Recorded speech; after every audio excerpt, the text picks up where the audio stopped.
Facebook, 3 milliards d'utilisateurs. WhatsApp, 2 milliards. TikTok, 1 milliard 100 millions d'utilisateurs dans le monde.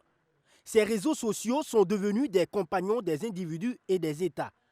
Et au Burkina Faso, l'utilisation de TikTok particulièrement est utilisée à des fins malsaines et nocives.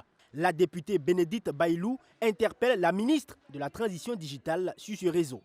TikTok héberge en effet une variété de contenus potentiellement nocifs, contenus pornographiques, défis dangereux, actes de violence, messages haineux et accroissement de l'hypersexualisation précoce des préadolescents. L'impact négatif sur les adolescents, mais aussi sur les adultes qui ont trouvé sur ces espaces les meilleurs hobbies en s'exhibant avec des postures sexuelles. Conséquence, c'est la dépravation des mœurs qui est en vue. Et pourtant, les dispositions légales pour réprimer sont en vigueur. Le code pénal burkinabé qui réprime entre autres tout comportement de nature à porter atteinte aux bonnes mœurs. L'article 533.1 du code pénal condamne d'une peine d'emprisonnement de 3 mois à 2 ans et d'une amende de 250 000 francs CFA à 2 millions de francs CFA quiconque commet un outrage public à la pudeur. La loi existe, mais comment peut-elle s'appliquer à un utilisateur qui est hors du Burkina Faso et produit ces contenus indésirables? C'est une équation à résoudre. Certains députés proposent de limiter l'accès ou l'utilisation de TikTok, comme le font certains pays.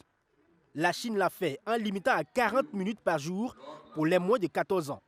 Aminata Zerbo est bien au courant de ces restrictions, mais estime que cela a montré ses limites dans ces pays, tant les adolescents trouvent toujours des mécanismes pour contrer ces mesures avec les VPN et d'autres applications. Elle préconise donc l'éducation à l'utilisation des médias sociaux en sensibilisant une forte implication des parents dans ce sens. La sensibilisation, la formation importante pour tous, pas juste pour les enfants, mais même pour les parents, pour leur apprendre justement comment ils peuvent paramétrer les téléphones de leurs enfants. Les journalistes, les parents, les enseignants et même les jeunes eux-mêmes pour justement une utilisation responsable des réseaux sociaux. Aussi, les moteurs avec des mécanismes bien précis sont en train d'être mis en place au niveau du ministère pour scanner les messages haineux dans ce contexte de crise sécuritaire afin d'interpeller les auteurs, annonce Aminata Zerbo. La ministre explique à la représentation nationale que son département ne reste pas cantonné uniquement que sur la sensibilisation.